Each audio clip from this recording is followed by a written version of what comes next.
Assalamualaikum warahmatullahi wabarakatuh. Hello everyone, good afternoon. So today I will make some videos about what I learned in this one semester.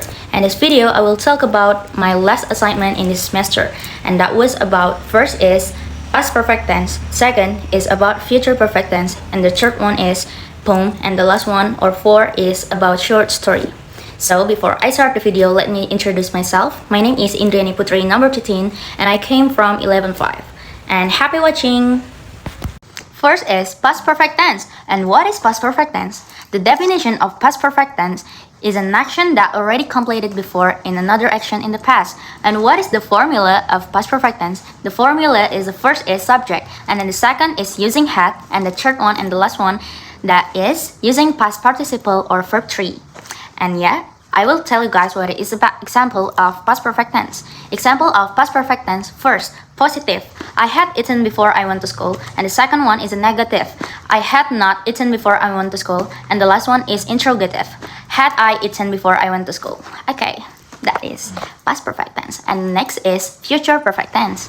And then the second is future perfect tense. And what is the definition of future perfect tense? The definition of future perfect tense is an action that will happen in the future. And what is the formula of future perfect tense? First is subject, and then the second is using will have, and the third one and the last one is using past participle or verb 3. And what is the example? Now I'll tell you guys what is the example. First is the positive one. I will have graduated by 2026. And the negative one is I will not have graduated by 2026. And the last one is the interrogative. Will I have graduated by 2026? Okay, that's it for future perfect tense. And then the third one is about poem. And the third one is a poem. And what is the definition of poem? The definition of poem is a piece of writing that which words are chosen for their beauty and sound, and that carefully arranged. And what's the social function of poem? The social function of poem is first to a way to express about feeling, emotion, and ideas, and to give a pleasure, and then to entertain the reader, and then the last one to give a moral value from the poem. And what's the generic structure from poem? First is a line, two stanza, three rhyme, and the last one is a meter. And first is line. And what is line? Line is a word, a row of words. And two is a stanza. What is stanza? Stanza is a group of lines, or by Indonesian we can call bait-bait. And what is rhyme? Rhyme is a pattern in a words that contain a similar sound. And last one is a meter. Meter is the number of syllables in one poetic verse. And now I will tell you guys, and I will give you example what is poem.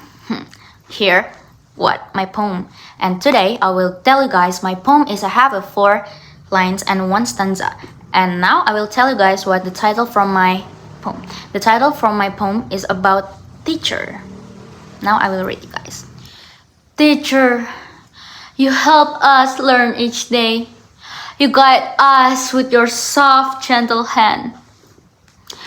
You show us how to find our way and help our dreams to grow and stand. Thank you, teacher. And yep, that's it. My poem is using ABAB rhyme. And the moral value for my poem is about how to think with your teacher. And thank you. And the 4 is about short story. And the last one is about short story. And what is the definition of short story? Short story is significantly shorter than novel. And what is the generic structure from short story? First is orientation. And the second is about complication, and the third is climax, and the 4 is last one is a resolution. Orientation is the first one that tells you what is the story talk about, and the complication is the problem of the story, and the climax is the point of the climax, the point of the complication in the story, and the last one is a resolution that optionally there or not. What is resolution? Resolution is the moral value. Yeah, the moral value from the story. And the last one is the example of my short story. Actually, I already made some video about the short story in my last assignment. But today, I will return again and read you again what is my short story. First is the title for my short story is about shopping adventure in a Balikpapan. And now I will read you guys what is my short story. Last weekend, my family and I decided to went to Balikpapan for a fun vacation. Me and my mom decided to go shopping, saying we just look around. But the next day, we were logging while carrying a lot of shopping bags. Even though we spent more than what we planned, it was a fun memory.